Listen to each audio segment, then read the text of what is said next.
I got you. Let me on World Star. This little bitch wants to fucking flirt with his bitch and scoop macaroni and cheese. He's gonna get macaroni and cheese. Tell the camera what he did. Tell the camera what he did. I'm the shit. Ain't no bitch hotter than me. Ain't no bitch more paid than me. Fuck all you fucking bitches. Therefore. Fuck all you bitches. Ain't nobody got $10,000 tits like me. $10,000 on my titties, bitch. Oh my god, he left me.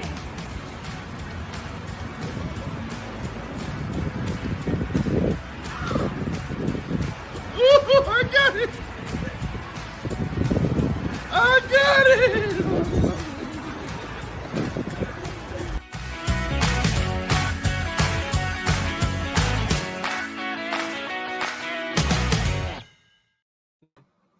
That's always a good one. Well, I figured since we were going to be talking about Sydney Sweeney and usually conversations around her focus on tits, we go with the chick talking about the $10,000 titties. Yeah, you know, I think Sydney Sweeney's got like more than $10,000 titties. Those are probably $1 million titties. Probably. I wonder what the insurance company like insures those for, because you know they do that kind of thing. Oh yeah, it's like, you know, she's probably insured at $1 million. You know, oh, a cool million. You know, to make sure these titties, you know, stay. You know. Hold on, Corey? Did you miss the GQ interview that Sydney Sweeney did? That's like going viral. I guess if you haven't really been on Twitter, you might not have seen it. So, she's had a couple interviews recently, right? I mean, but I think that GQ one is just the most like popular because of what they tried to do, the weasel language that they try to do. Yeah, the Weasley way that the chick doing the interview was. It was. But she was bad the whole interview. Like, yeah, I was gonna say, did you watch the whole thing? Because so the dress was its own moment. But the GQ. I mean, we can't even show that on YouTube. That would be probably flagged because it probably would be. That was pretty risque. Yeah, the GQ interview though, like if you watch the whole thing, I mean, this chick like tries to get her to talk about politics and stuff right off the bat, and like when they're talking about Sydney Sweeney's new movie Chrissy to begin, she's like smiling and enjoying it, and as soon as this bitch turns it to talking about politics, like you see Sydney Sweeney's face change. Like she is not having this shit, and the chick keeps trying to bring it back to politics and to the American Eagle ad and how that could have been offensive, and trying to get her to like open up more about her personal beliefs on stuff. And she just like stone faces and shuts her down on every bit of it. It was pretty impressive to watch the way she handled that. And you know, it almost calls back to like the old way of, you know, like actors being and participating in stuff. You know, they would dodge those political questions like, well, I you know, obviously as an American citizen, I support, you know, our president regardless of party or something. They would do something, you know, just kind of like dance out of actually saying, hey, you know, oh fuck Trump or something like this. Like they wouldn't just jump into all that kind of stuff. That's like Michael Jordan said, Republicans buy sneakers too. Yeah, like it used to not be the thing to be overly politicized in everything, and like the world didn't need to know your opinion on everything. And Sydney Sweeney mentions that during this interview. She's like, they don't care. Yeah, like people don't need to know what I'm thinking about everything. It's like that's for me, which was a breath of fresh air. But like you could tell this journalist, and this chick has locked all of her social media since this interview dropped. Like everything is protected. And she got ratioed. She absolutely got ratioed. Yeah, she got roasted. And she put everything on lockdown. But like you can tell she's uncomfortable in how she's getting handled the whole time. Like she's really trying to push an agenda And Well, I is mean, not. just this. So, I mean, since we're talking about it, we'll bring up the clip. Play the full one. Hang on. I've got the longer one because there's a 2-minute one that gets a little more Into the detail of that. Yeah. Yeah. So Because she had like asked a free thing that she says, and then so she had asked about the jeans, or the jeans commercial, and I'm literally in jeans and a t-shirt like every day of my life. Jeans are uncontroversial. Jeans are awesome. Yeah, I like your jeans. You look great in your jeans. I think I know how you're going to answer this, but I'm going to ask anyway. I mean, the president tweeted about the jeans ad, or Truth Socialed about the jeans ad, and that just seems to me like a very crazy moment for anyone, and I wondered what that was like. It was surreal. It was surreal. Mm-hmm. And it would be totally human. I would probably feel like thankful that somebody had my back in public, and conveniently some very powerful people had my back in public. And I wondered if you felt that way. hang on, look.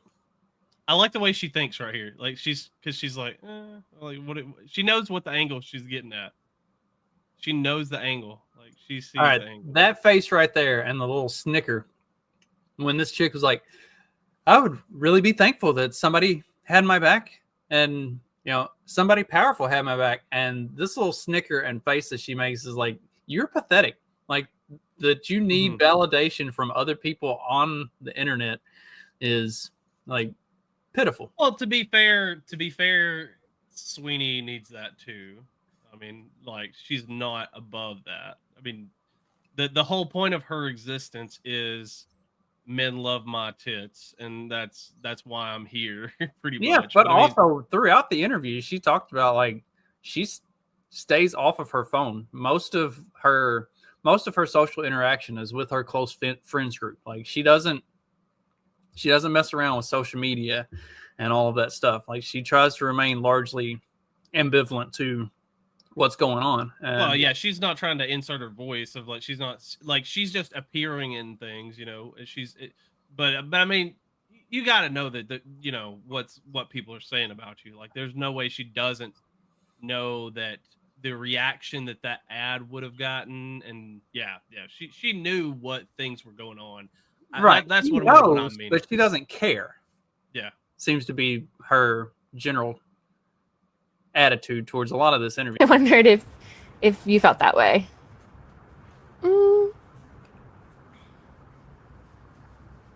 I don't think that it's not that feeling I didn't have that feeling, but I wasn't thinking of it like that, or like of any of it. I kind of just put my phone away. I was filming every day. I'm filming Euphoria, so I'm working like 16-hour days, and I don't really bring my phone on set, so I work and then I go home and I go to sleep. So I didn't really see a lot of it. You've made a really good case for keeping your thoughts and your life separate from that work. But the risk is that, there's a chance that somebody will get some idea about what you think about certain issues and feel like, I don't want to see Christy because of that. Like, do you worry about that? No. The criticism of the content, which was basically that maybe specifically in this political climate, like. So what? Just a no. Like I'm not that pathetic. Like you were saying. White people shouldn't joke about genetic superiority. Like that was kind of like the criticism, broadly speaking. And since you are talking about this, I just wanted to give you an opportunity to talk about that specifically. I think that when I have an issue that I want to speak about, people will hear. And that's exactly how you avoid, dance around it, because they want you to lean into it or get upset. The best part about it was that she didn't get upset either direction or whatever. She didn't apologize for it.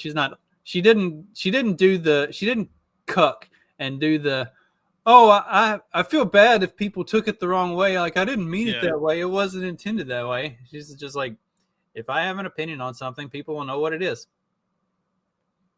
And that is the perfect answer. Every time, honestly, all of them should take note.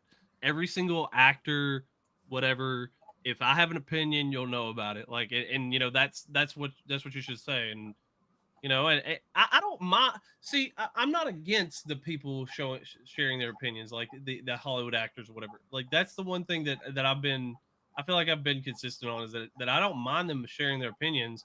Like, the problem is that the condescending attitude of just them thinking that their opinions have way more weight than everybody else in the world, just because of the fact that they're a Hollywood actor. Like that, the condescension and the sort of like looking like down at people to tell them what their opinion should be is more of the thing. You know, if you were like, honestly, even if Michael Jordan was like, hey, you know, I'm a Democrat, I vote Democrat, like, okay, who cares? Like, I still like, you know, Jordan's. Like, that would have been my opinion if he just said that.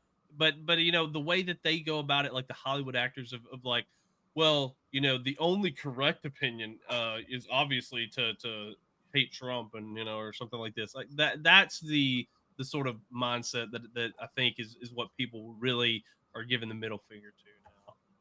Yeah, they have this superiority complex that they think because they are famous, because they're actors and actresses, that somehow that means that their opinion is more valuable than anybody else's. It's like, no, you're just a normal person who happens to be in the public spotlight. That doesn't make you smarter or more important or anything. You're just, I mean, basically you're an expensive whore. I mean, that's, yeah. Like, I mean, that's why would we care? What? Nobody would care what the opinion of any regular whore is. Why should we care about your opinion just because you're a more expensive whore? Like, we shouldn't, and we don't. The only people I care less about their opinion of, or about their opinions, than celebrities is celebrities' children. Like, whenever what's her well, I would say news reporters is who I have less opinion. Like, I care even less about the opinion of you know, a journalist, you know, a news host or journalist. Yeah, they're honestly the bottom of the barrel, but they think theirs is more important even than the actors sometimes. So yeah, I mean, especially the ones that are like on CNN and NBC that don't actually do journalism. They're just reporters. Like, they're just hosts. They're on the show to talk about whatever is put on a teleprompter in front of them, and from time to time give their opinion. Like, you're not a reporter. You don't do anything. You are a face that sits in front of a camera and talks. Like, you have your opinion is as valid as mine. Like, I do the same thing. I sit in front of a camera and talk. My opinion is just as valid as yours. In fact, mine might be more so because I actually do research. You read whatever they put on a fucking screen in front of you, and like, neither of us have teleprompters. This is all off the cuff, as you can tell by the number of times we stumble and stammer through and say and you know, or humming and hawing. Yeah, I mean, I did think this was I thought this was a great post. It says, "No coming back from being mogged like this." There was a part at the end of the interview where this chick is talking about a movie that Sydney Sweeney had done, where she's like in a low cut sweater or something, and like has her tits out, like not out, but so the journalist was like, well, in that one scene where you have the you've got the sweater on and the push-up bra, and Sydney Sweeney goes, that wasn't a push-up bra, that's just my tits. And this chick is like, it just like destroyed her entire image of herself. It's like, oh man, that's just like her tits, like normal. She wasn't even doing anything to make them look bigger. That was just how they are. It's like absolutely fucking wrecked. Like, you're done. I thought that was done. Apparently they're done with this dude coming into the women's locker room at a Gold's Gym this year in February, and I actually relinquished that information to her about name change, and it says female on my ID, and hormones, and I mean, I'm registered as a female with the gym. So, And so, look, from her perspective, I'm just wondering if you see her perspective. She's Go saying ahead. that she's looking at you, say, in a towel, and you still she's have seeing male male genitalia, genitalia. and, you may be transitioning, but could you understand her being uncomfortable? well, I certainly do not understand it, but I do get the notion of the fear mongering that she's perpetuating. The truth in the moment is far from what she is purporting it to be. Literally every time that she's done that, I've had women in the locker room comforting me because of how aggressive she was towards me. I feel like this had to happen in order for people to learn about trans. It's a thing. We're here. We're going anywhere. So yeah, this apparently this dude, this woman that was in there in the women's locker room, like this guy was, I guess, just full nude, with this Twig and Giggleberry flopping. Yeah, and apparently, like she reported it to the gym, and I guess since it's like, I think it's in California, so yeah, they're like, super, basically apologizing to this she. Trans people exist. We're not going anywhere. Well, I mean, half of you are going somewhere probably pretty quick, but I thought it was higher than that. I thought it was like 75%. I think last statistics I saw was like 54% of all trans end up offing themselves. So yeah, probably. Maybe it's the 25%. Like they're starting to switch back now. Yeah. There's been a big swing in people who identify as trans. For like 2021 through 2023, it was on this like huge trajectory up, and then it turned and has started to go back down. Speaking of trannies, did you see where the Supreme Court has ruled that displaying passport holders' sex at birth no more offends equal protection principles than displaying their country of birth? The Supreme Court has upheld that your passport has to have the gender of your birth, not whatever you identify as. Hey, that's what it always should have been. I mean, you think about it too. Like that would be a nightmare to try to figure out.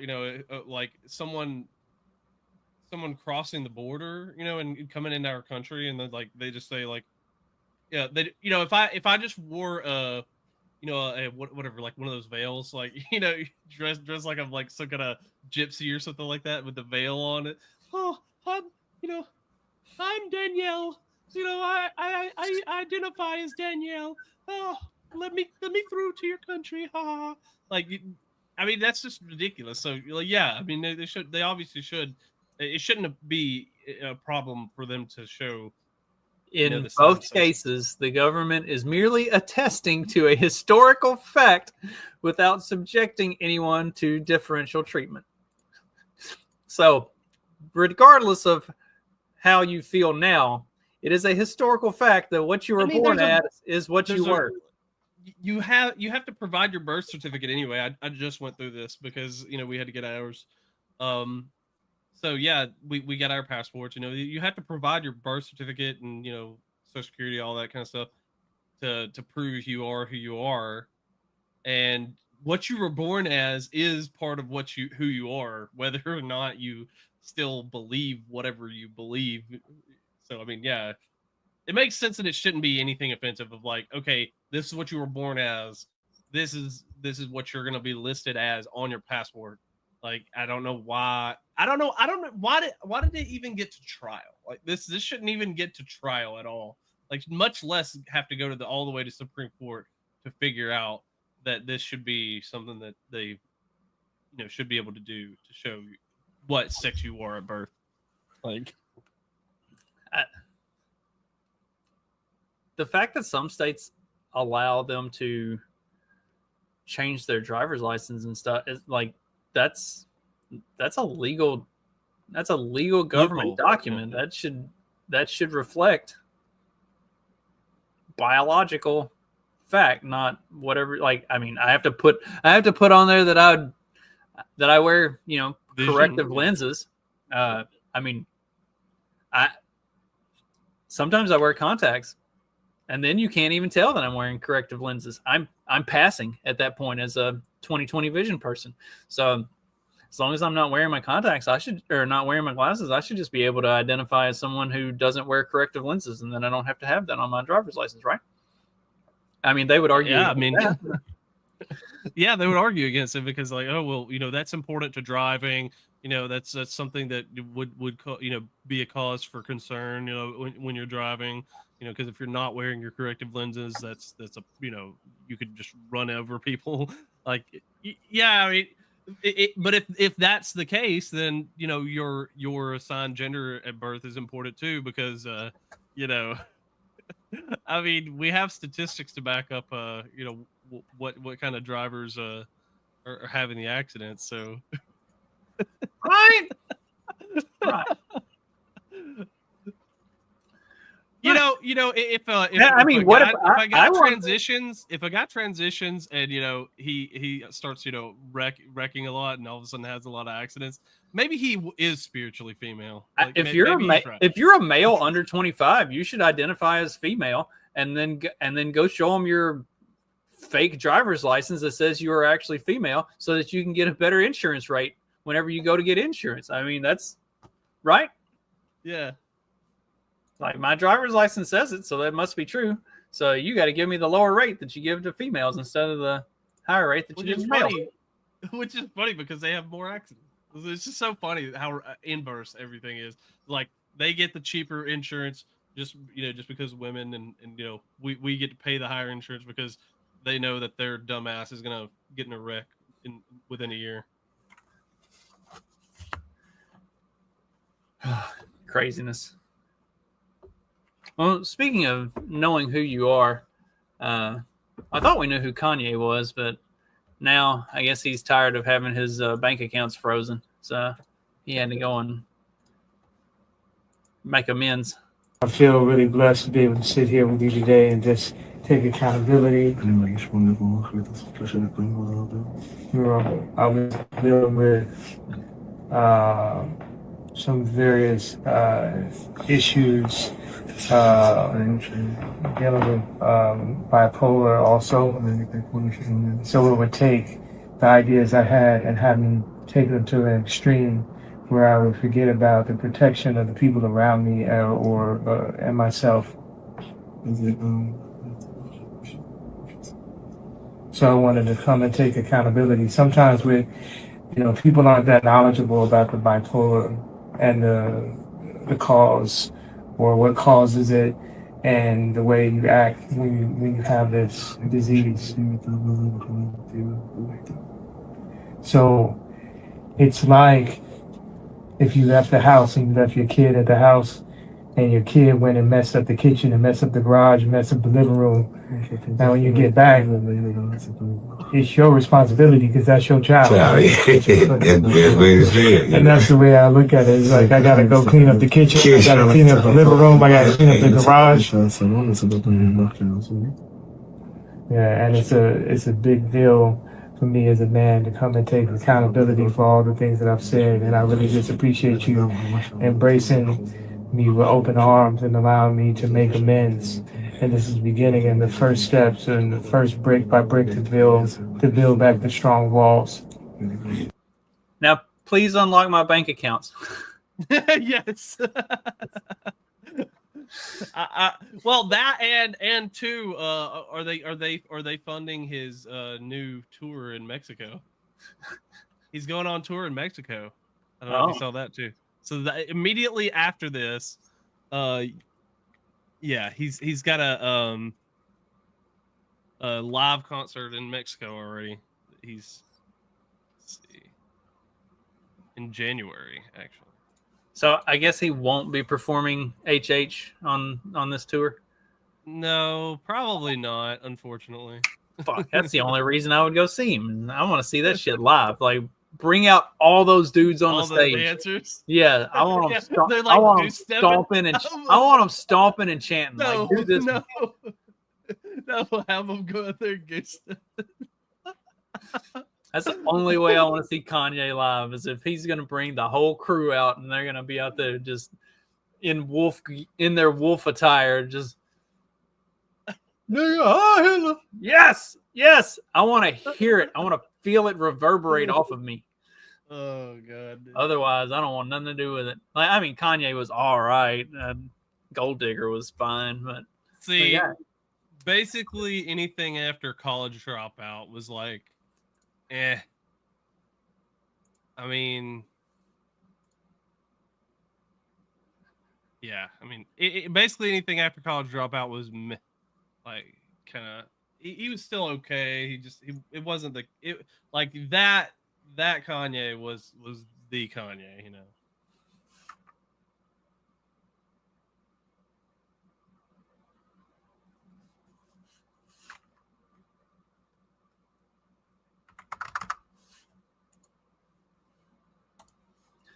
Oh, what else we got today? Well, speaking of the N-word, 20 years ago, the greatest cast of all time was assembled.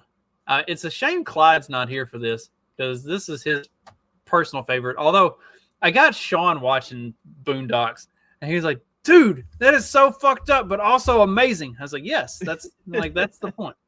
Punk ass, bushy ass, hook ass nigga. What nigga? Elevated nigga. Nigga la evil. Nigga. Tell these niggas. He sent a nigga some free CDs. You high yelling nigga. Nigger and nigga. Big nigga lips. First nigga on the street. The ditty ass nigga. Black Jungle Bunny Mama. Nigga. The savagery of the Negro. Gay ass nigga. Catching runaway niggas. These niggas. You get mail, nigga. Fuck niggas. Nigga, you bullshitting? Feel niggas. Bitch ass nigga. Nigga! Nigga, please. Nigga, please. He's my favorite nigga in the history of niggas. Really niggas was slaves? Niggas was chasing us? Every red-blooded, blue-gum nigga. Break yourself, nigga. I like the guy I like how the guy that's the voice actor for Uncle Ruckus kind of looks like Uncle Ruckus. Yes. I feel like they had to get inspiration from him. Yeah, like you've got to build that character around him. Yeah. Bro, Can a nigga borrow a french fry? Nigga. Now, how is a nigga gonna borrow a fry? New niggas. Holla at me, nigga. Different type of nigga. Niggas is worthless and lazy today. Nigga, is you gonna give it back? An Uzi, nigga. Punk ass. I just love like that they would never be able to make this show today for the simple fact that they would know that a white guy was voicing one of those guys and saying nigga all the time. Like, Oh, man, white people voiced half the characters. That was part of what made it fun and funny. And half the time in the show, Lil Wayne is a funny, like, you know, celebrity. Well, yeah, there were a lot of celebrity voices.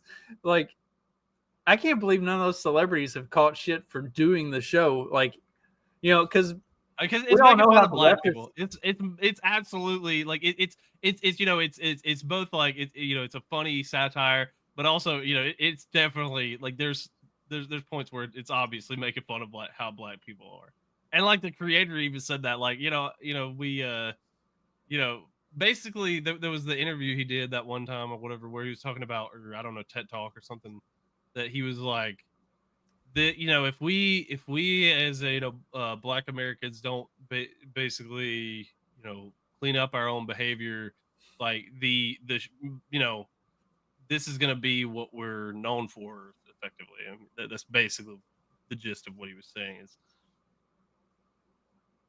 what I thought was really funny with the show was a lot of times like some of the guest voices and stuff, white actors would voice black characters and black actors would voice the white characters in the show. Like, yeah, like they went full race swap on them, but in a comical way. Here's the interview. Actually, this is a cool. I really want you guys to understand that time is running out. And a lot of black people say that, but for real. Part of why the civil rights movement has been so successful, and part of why those who have come after in terms of our leadership have been able to maintain a presence, is that black people have always had a certain amount of moral currency that we have been using. And let me be the first to tell you, that's used up. White America has been watching us act like fools for a long enough time where any sympathy they may have had to our plight is completely gone. You're approaching a country that, forget hating black people or not hating black people, they just don't care. You can be talking about affirmative action, they can be like, I don't care. It literally is of no importance to me. I don't care about slavery. I don't care about segregation. I don't care about you. I don't care how many of you all go to jail. I don't care at all, because I'm broke. You can't be the proud, noble fighter when every single time someone sees a person that looks like you on television, they're acting like a damn fool. How would they know? How would they know you're not a damn fool? I mean, it's perfect. Like, that's literally what's happening lately. And that's, it's just funny that he was the one to call it out, and he was the one who made this exact show, basically satiring exact behavior. Yeah, and I mean, if that interview came out today, they would probably be calling him Uncle Tom and Uncle Ruckus and trying to string him up by his feet. Yeah, they'd be saying, "Oh, you a house." Yeah, yeah.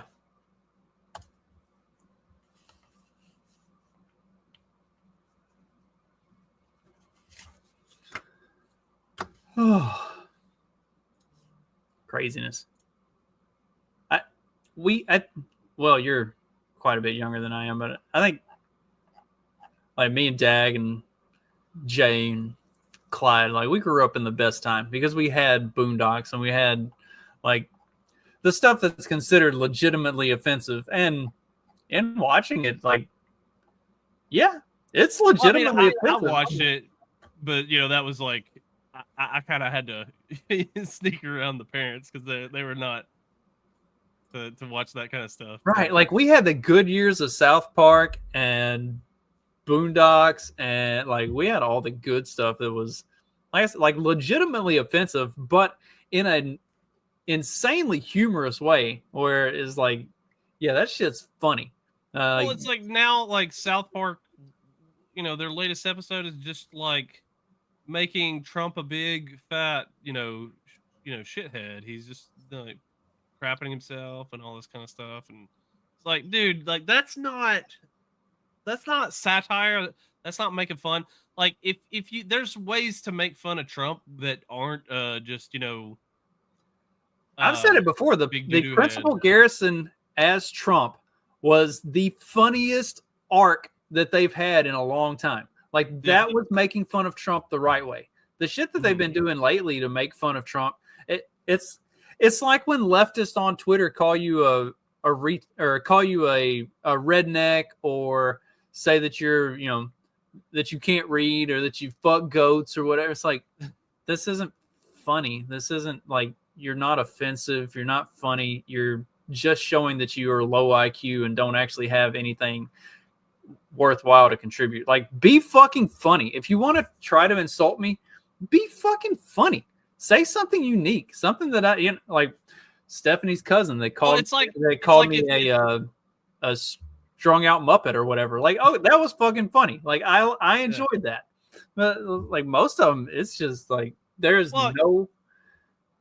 It's like in the Modern Warfare lobbies or whatever, like the like you're in a Call of Duty lobby, or you're in the Xbox chat, you're playing Halo against people, and they say they fucked your mom, like that. It's like, okay, that's the 1,000th time I've heard that today. Wow, dude, good joke, you're funny.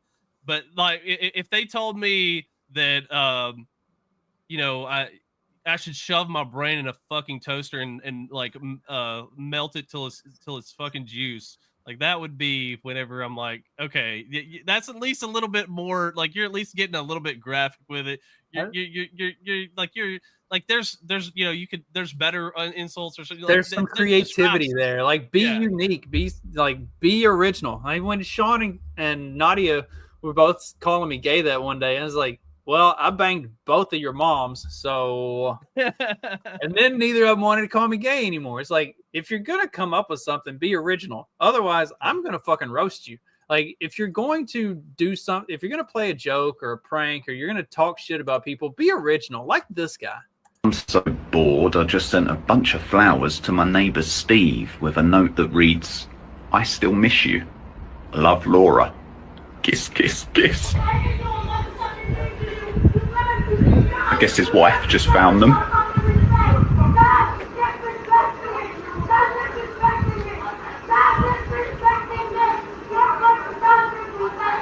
Sorry, Steve. I was bored. What's funny is the chick, when you hear her in the background, she sounds just like the $10,000 titties chick. Probably the same chick. She was already having a bad day. The dude just drove off with a car and left her. She had to catch an Uber home. She gets home and she finds these flowers from Laura, who still misses Steve. And she's like, "Oh no, fuck you, Steve! It's on." Oh, good. See, like the kids try to like do pranks and stuff, and the pranks aren't funny. They're not entertaining. It's like, oh, yeah, you did that. Okay, like be creative. Think about what you're doing. We were talking about. I don't remember if it was on here Wednesday or if it was on Peddling Fiction with Johnny, but we were talking about like I used to do a haunted forest when I was in high school and college. And like we thought up creative ways to scare the actual piss out of people and succeeded at least once. Like we literally had a girl gets halfway through Psycho Corner and she's like, "Oh my God, I peed my pants." And we had to like stop and escort her out of the woods because she literally peed herself. Like, be creative. Come up with something unique. Don't just do the normal bullshit all the time. Like, I think it's boring. I need some spice in my life. That's why I'm married to my wife, because I never know when she's going to drink a bottle of wine and try to fucking stab me.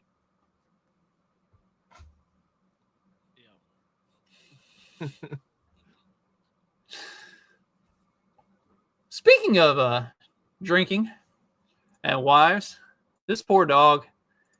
This just shows why dogs and children love dad more than they love mom. Just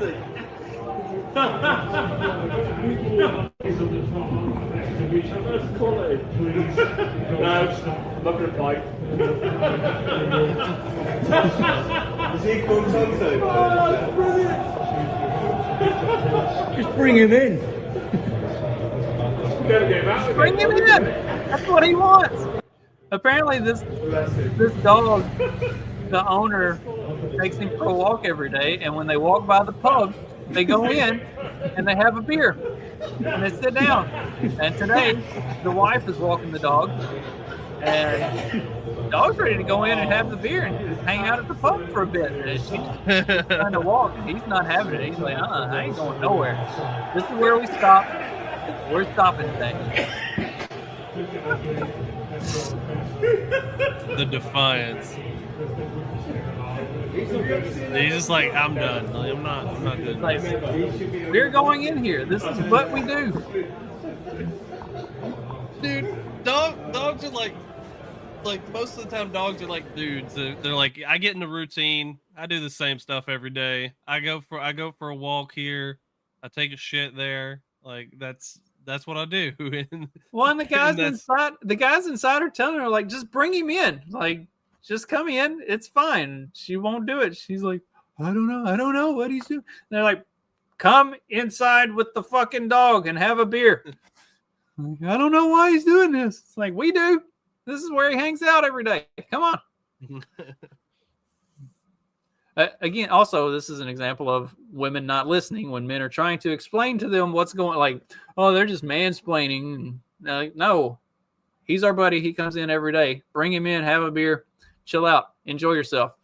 Walking's not supposed to just be about walking. It's supposed to be about the journey. And part of this journey is you stop at the pub and get a beer. Gosh, I need a walk like that. The problem is like the problem I have is like on the path that I run, the bar is only about a quarter of the way. Look, you don't need a bar. Like the bar is only about a quarter of the way through the run. So if I stopped at the bar and had a couple of drinks, there's no way I'm making it all the way to finish my run. I'd just end up taking the shortcut down this road over here, and then I'd get like, maybe a third of my run in. Although, considering how much weight I've lost, I don't really need to be doing all that running. So I can just like light jog my ass to the bar and then have a few drinks and then stumble my way home and all good, right? I got my exercise in. Yeah. Yeah, that, or I was gonna say you're probably in Shan country, so surely you could find a good shiner out there, and you could hey buddy, like, yeah, I actually probably know a couple. Or considering my wife's family and their criminal background, I'm probably related to a couple. Did I tell y'all about my wife's cousin that got arrested for meth? Apparently, apparently the cops were at this place doing like a well check. Like they got called to come do a well check on the person that lived at this place, and so the cops are there, like knocking on the door, trying to, see if this person's home, make sure they're all right and everything. And my wife's cousin comes riding up on a fucking bike and decides to like stop and ask the cops what's going on, drops a fucking bag of meth, and then the cops like well, I gotta take you to jail now. Sorry, yeah, I just happened to see that. And then while she was in jail, she had a fucking aneurysm. So like, what? Everything about it is nuts. And the person that they were doing the well check on wasn't even home. They were like at work or something. And like whoever called for the well check was like trying to get a hold of them. He couldn't get a hold of them because they were like at work. And so like there was no reason for the cops to even be there. Like somebody freaked out for no reason. Like the whole thing is just completely fucking insane. Like, happened to catch her. Rides up on a goddamn bike. I was like, what the fuck? I mean, I'm surprised that they didn't like because like we live out in the middle of nowhere, like, and the only reason she's riding up on a bike is because she's not allowed to drive and suspended license. Yeah, amongst other things. Imagine she has like a warrant and she just like goes up there and then drops a bag of meth. Like it's like I already got a warrant, it's like but just rides up on a bike with fucking meth in her pocket and starts talking to the cops. Like, what is wrong with you? Not the sharpest tool in the shed. Obviously. And her kids are all like intelligent and well adjusted. Like they live with their grandparents for the most part, and like they're all like decent. Like she's just a trip. Oh man, her husband or ex-husband now. He had at one time he had gotten clean and was like doing all right, and then somehow he and her got to messing around with each other again, and dude fell right back into it. Ended up in jail again, and since he got out, he's like completely moved on from her, and he's like clean and sober and has a good, like nice girlfriend and a really good job. And it's like, man, like just takes getting away from that toxic personality to turn your life around. It's like craziness. I saw a thing. It was like, whenever somebody's it was a meme. It was like whenever somebody's celebrating getting out of the toxic relationship, but they were the one that was toxic in the relationship.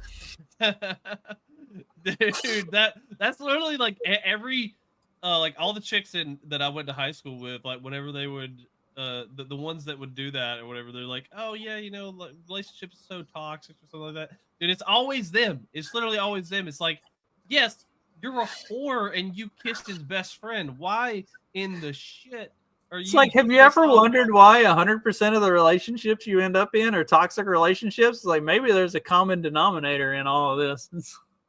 It's like, what? Like, you kissing his best friend is you being toxic. Like, that's not him being toxic. Him being mad that you kissed his best friend is not him being toxic. Like this is just, I don't know. Whew. Just scrolling through the news of the day, see what's going on. See how everybody losing their SNAP benefits is working out. Apparently, it's not working out very well in DoorDash's favor. DoorDash is down 20%. Apparently, after everybody figured out that a $27 cheeseburger only costs $8 if you just go get it your damn self. Yeah, well, so somebody else made a good point. So here's the arbitrage. Is like, if there is benefit to DoorDash if like there's like it's obviously a convenience fee. Like that is the biggest thing, is like you are paying a big convenience fee, and the only times I order DoorDash is like, okay, I literally don't want to drive all the way there and have to go in, go get the food, come back out. And, you know, like I have like I had one of my sons here, you know, during the school day. It's like, okay, I don't want to literally have to get out of the house, go get food for us, and then come back. So yeah, DoorDash food then. But like, you know, DoorDashing every freaking day, like, yeah, that's not sustainable. Like every freaking day, all the time. Like, you know, you have to do that mental calculus, and like I think a lot of people are just figured out like that's not sustainable to keep doing that. And obviously DoorDash is I don't think their business model is going to be able to survive. Like the fact that they are relying on just food, they've kind of branched out into some other stuff. I noticed that they're trying to do the sort of Instacart thing where they do groceries too, which might help. But I mean, I can already do that through Walmart itself. Like I can get Walmart to deliver my groceries for me or whatever. And I don't have to pay extra fees for it, you know? Yeah, there are already so many cheaper options. And that was one of the things I saw somebody, one of these, like, you know, SNAP recipients that was complaining about the food that they get. Like they got a box of food from their, you know, the benefits that they're receiving in lieu of SNAP. And it was, you know, pasta, and it was all normal food. Like there was nothing wrong with any of it, but they're like bitching about it. It's like, okay, you got all the like generic off-brand stuff. It's like, it's still all 100% edible food. It's all the exact same thing. Like, what's the fucking problem? Like they've become so fucking spoiled by this bullshit. It's like, welcome to being an adult. Like, this is the kind of shit that me and you and our wives deal with on a weekly basis. Is like, you go to the store and it's like, all right, what's on sale this week? And I mean, I live off of what's on sale. We get the little fucking flyer every week in the mail. It's like, these are the sales that are going on this week, and these are the days that the sales start, and this is what, like, all right, so I'm going on, like, Stephanie and I will look at the flyer. She'll be like, all right, they're going to have a sale on this, so can you go when you get off work on this day? It's like, yeah, I'm like, and like I said, I mean, I've said it before.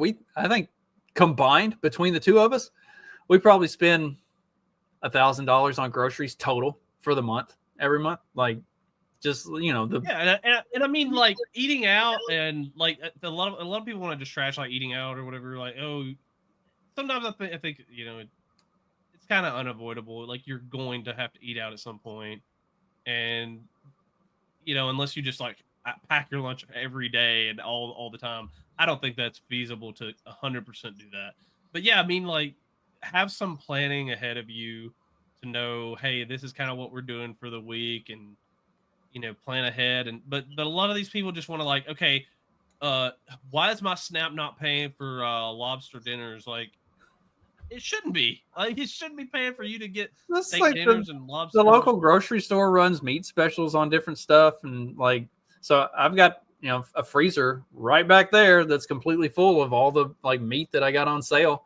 And we talk about, all right, what do we want to eat for this week? And then I pull the stuff out that we're going to have for the week and let it thaw.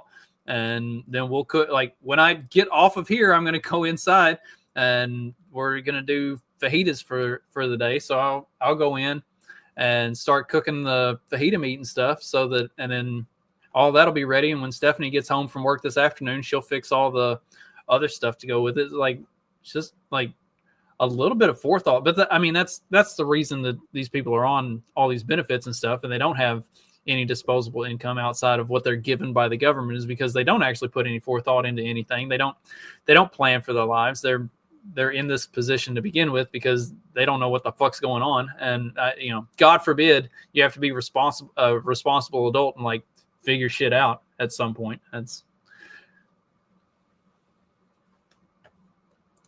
crazy. That's kind of what you expect from a lot of it. A lot of them, it's just like no forethought, and that's what we have to deal with is no forethought out of the bottom like quintile of people. Like, it doesn't matter, like whatever, yeah, we can talk about the the racial or whatever, but like, dude, literally yes, there's trailer trash that does the same freaking thing. That I know trailer trash that, white or Mexican trailer trash that do the same thing. They're like, okay, I'm just gonna like take the SNAP benefits and get whatever I can get out of it and fully, just buy everything that I can buy, whatever, chips, Cokes, whatever, all that kind of stuff. And I don't think any of that should be allowed for them to do. Like, you can buy actual food that will, keep your family alive if you actually need it. If that was what we were going to do, which I don't think they really need it at all, because, I mean, we're having to pay for it to begin with. So, I mean, if you didn't have to take that out of your taxes, you already have that money anyway. Like, yeah, basically, we're subsidizing a bunch of retards.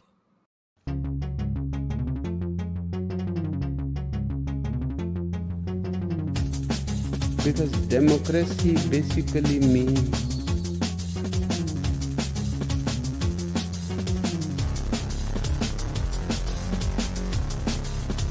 government